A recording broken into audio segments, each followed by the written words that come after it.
Nakatanggap ng tulong pinansiyal ang 44 na batang benepisyaryo ng KUPKUP program ng Ministry of Social Services and Development o MSSD sa isinagawang house-to-house payout sa bayan ng Wao, Masyu, Kapay at Taraca, Lanao del Sur.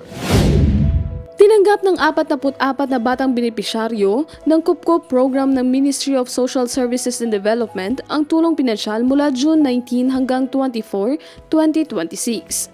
Isinagawa ang pamamahagi upang matiyak na direktang maihatid ang ayuda sa mga batang nasa ilalim ng case management ng programa. Ayon sa MSSD, bawat benepisyaryo ay tumatanggap ng 5,000 pesos kada buwan bilang suporta sa kanilang mga pangunahing pangangailangan, kabilang ang pagkain, edukasyon at iba pang mahalagang gastusin. Layunin ng KUPKUP program na magbigay ng tuloy-tuloy na suporta sa mga ulilang bata at iba pang kabataang nangangailangan ng espesyal na pangangalaga upang matiyak ang kanilang kapakanan at patuloy na pag-aaral. Ayon sa MSSD, bahagi ang programa ng patuloy na pagsisikap ng ministeryo na maprotektahan ang kapakanan ng mga batang bangsamoro sa pamamagitan ng mga serbisyong panlipunan na tumutugon sa kanilang pangunahing pangangailangan.